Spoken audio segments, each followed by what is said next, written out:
Om Swastiastu. Halo teman-teman, perkenalkan nama saya Nimada Darawasundari Sejaya. Saya siswi kelas 4 di SD Saraswati 6 Denpasar. Nah teman-teman, bicara soal pahlawan, terutama pahlawan wanita, kita biasanya hanya mendengar nama Cut Nyak-Dien, Cut Mutia, atau Raden Ajeng Kartini. Padahal kita di Bali juga punya loh pahlawan wanita yang sangat hebat. Kebetulan pahlawan ini dari kampungku, Kelungkung, yang bernama Ida Dewa Agung Istrikannya. Nah teman-teman, apakah teman-teman pernah mendengar nama itu? Atau teman-teman ada yang pernah melewati jalan bypass Ida Bagus Mantra? Di perempatan bypass Kusambe, ada sebuah patung seorang perempuan yang sedang memegang lontar. Nah, itulah patung Ida Dewa Agung Istrikannya. Aku mendengar cerita perjuangan ini dari ayahku. Sekarang aku akan menceritakannya kepada kalian. Dengarkan ya. Ida Dewa Agung Istrikannya merupakan Raja Kelungkung pada pertengahan abad ke-19. Saat dia menjadi raja, terjadilah Perang Kusambe. Perang ini antara pasukan Kelungkung melawan tentara Belanda. Perang ini terjadi karena Belanda menuduh rakyat Kusambe dan pesinggahan merampas perahu milik agen Belanda. Belanda kemudian meminta ganti rugi kepada Raja Kelungkung.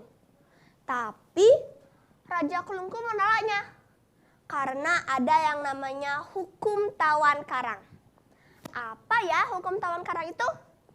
Hukum tawan karang berlaku jika ada kapal asing yang terdampar di wilayah Kelungkung, maka rakyat setempat boleh mengambil isi kapal.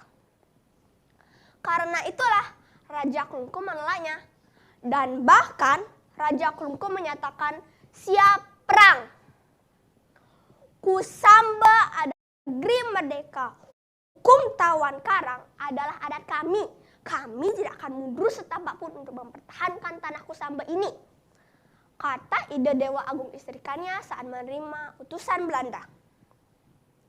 Akhirnya perang pun terjadi selama 2 hari, yaitu pada tanggal 24 Mei sampai tanggal 25 Mei 1849.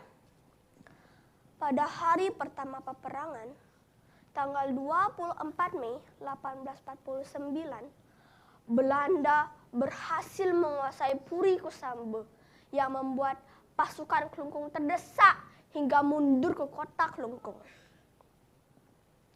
Tapi keesokan harinya, pada tanggal 25 Mei 1849, pagi-pagi subuh, pasukan Kelungkung menyerbu tentara Belanda yang sedang beristirahat di Puri Kusambe. Serbu! Begitulah teriakan pasukan Kelungkung yang membuat pasukan Belanda kocar-kacir menyelamatkan diri.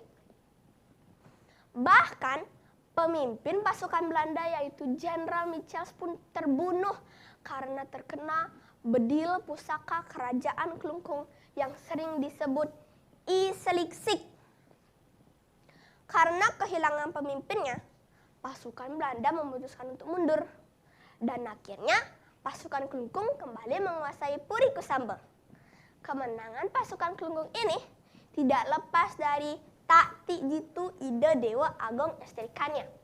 Dia menyerang musuh saat mereka lengah. Walaupun dia seorang perempuan, tapi memiliki keberanian yang melebihi laki-laki. Walaupun senjatanya kalah modern, tapi bisa memukul mundur tentara Belanda. Nah teman-teman, apa ya yang kita bisa petik dari cerita tadi?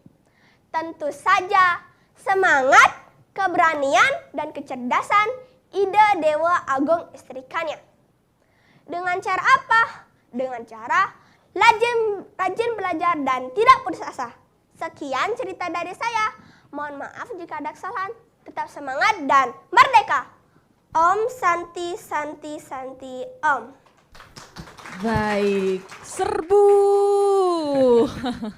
Ya, beri tepuk tangan yang meriah.